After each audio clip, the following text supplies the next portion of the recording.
Hi everyone, welcome back to the next diecast.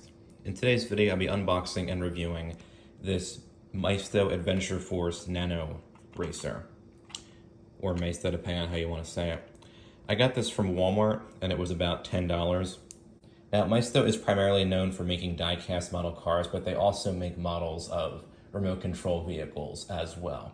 And in the past few years, they did introduce this kind of 1/64-ish scale line of RC cars called Nano Racers. These are sold at Walmart under the Adventure Force line, which is how Walmart kind of brands their Maisto models that they sell there. In terms of Maisto being available at Walmart, you can get these RC cars there. They have, I think, some larger, like 1/24 scale remote control cars by Maisto. They have those power racers and also their 1/64 scale diecast cars. But you can also find these Nano racers there. And what I mean by these is that there's a choice of 4 different ones, as you see back here. You have either the Mustang, the C8 Corvette, the Jeep Gladiator, or the 2021 Ford Bronco. I did see the Mustang, the Corvette, and the Bronco at my Walmart. I did not see the Gladiator. But here's how it looks inside the box. You, of course, get the car and the remote, and the car is rechargeable too. You do have to have batteries for the remote, which I have right here once I get this out of the box. But if you want to recharge the car, I think you just mount it to the remote in some way. I'm not totally sure. There is an instruction manual, I think, packed in here somewhere. But as you can see, here's the front of the box. You have the Adventure Force name, and this also does include headlights, as you see here. Lights up, Nano Racer. You have all the different features on here. Full function RC vehicle, 24 gigahertz, as you see there. On the side, kind of the same stuff. Then on the back, you kind of already saw that. There's the other cars you can get from this line. Then, of course, you have the License by GM sticker down here. I believe this is sold exclusively at Walmart. So you can find these elsewhere online, primarily on eBay, but they're usually listed for at least $20. So it seems like Walmart, which is where these are sold exclusively, is the cheapest way to get these models. So I'm gonna go ahead and get this out of the box and we'll kind of see how it runs and everything. And if it is, I guess, worth getting and whatnot. So I'm gonna go ahead and try to open the box. I'm not really sure how it opens, so it looks like there's some tape on here on the side, so it looks like it does open from this side, so I'm gonna go ahead and do that next. Get that open. Here's the instruction manual, owner's manual. Cool, it's like you have a real car. Let me pull this out.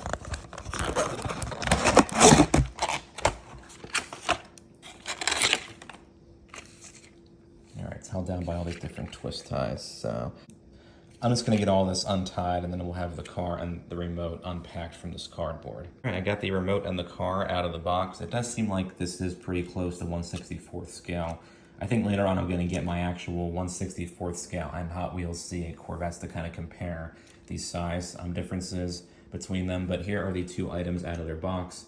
Pretty basic remote. You just have the forward, backward, and the left and right for the steering. You have all the different stickers on here.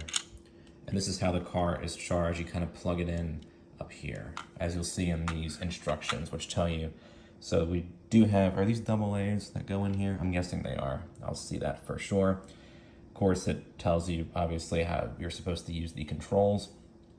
Here's how things look on the bottom. I was actually wondering about, okay, this little plug right here is where you put the car when it charges on the remote. Then you had a little tiny on-off switch on there.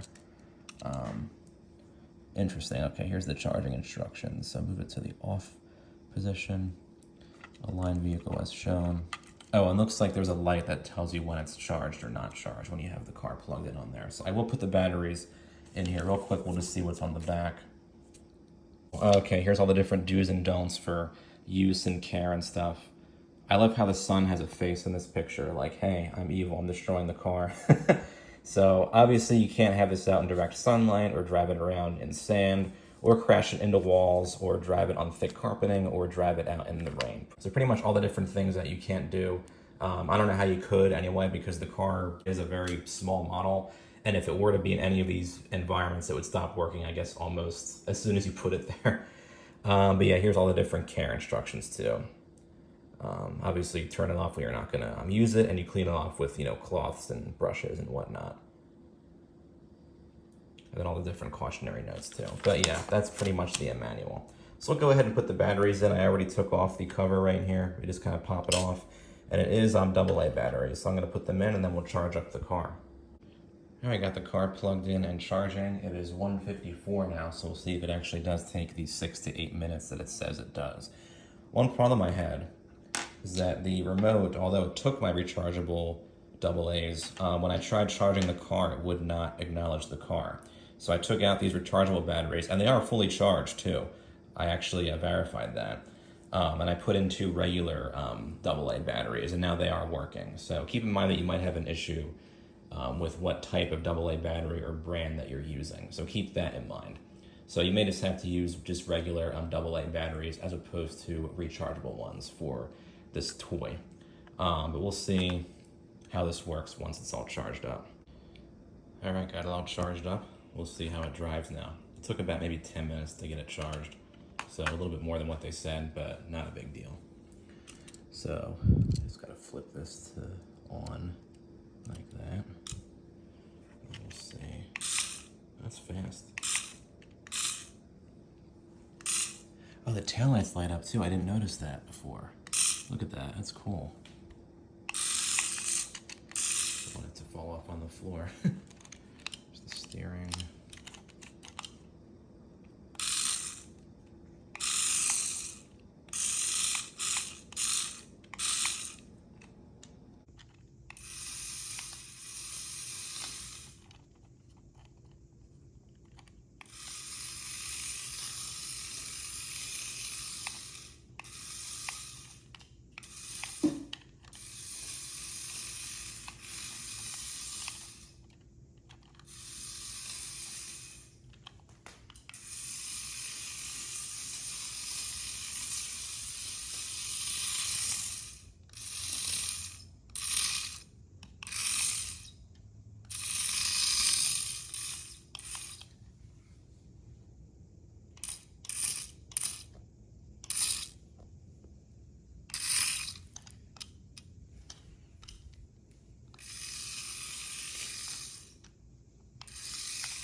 All right, well, I think the car drives quite nicely on all different surfaces, like you saw in my videos here.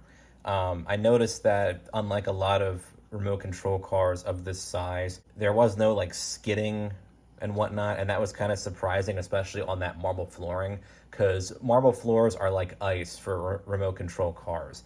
Because a lot of times they'll just, skid around. They won't be able to go in like a straight line. And then when you try to turn them, they'll just literally turn like this instead of actually going in like a decent, circle. But you saw with this RC Corvette that it did not do that. It took the turns on quite well. And I think it drove quite well too. Very fast and whatnot. So cool. It was a little bit noisy, but that's how these things are. You can't really complain too much about that. Both the headlights and taillights were quite bright. And that was all done in, daylight environments or daylight settings, I guess I should say. So I think those are all very cool touches for this particular toy here. Now, comparing it to other models of C8 Corvettes that are die-cast, it doesn't seem too far off in terms of scale. Now, Maisto does make a die-cast version of this same model in the same size and also in the same color.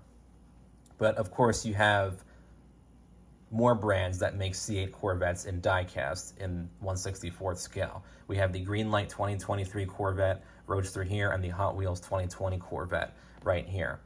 And although this seems a little bit wider compared to the other two models, it really does not seem too far off. You could technically store this with 1/64th scale cars because it's, that size and everything. I think that's very cool that you have kind of this solid remote control car that has working headlights and taillights in this scale. And I think $10 is a pretty good price for it. I would say I probably wouldn't pay much more than $15 for it, because at that point you would probably want to look into maybe a larger scale remote control model. But honestly, I think if you're set on getting a 1/64 scale C8 Corvette remote control car, this is what you have. And if you're a fan of collecting models of Corvettes in general, I think this would be a great model to get. And of course, if you collect models of remote control cars, I think this is a solid model to get. So if you can find this at Walmart, I would say definitely go ahead and get it. As you saw, it has a lot of cool features, and I think it drives quite well for kind of being a cheaper and smaller remote control car. So feel free to comment down below with your thoughts on this Corvette remote control toy here. And don't forget to subscribe to my channel. Thanks for watching.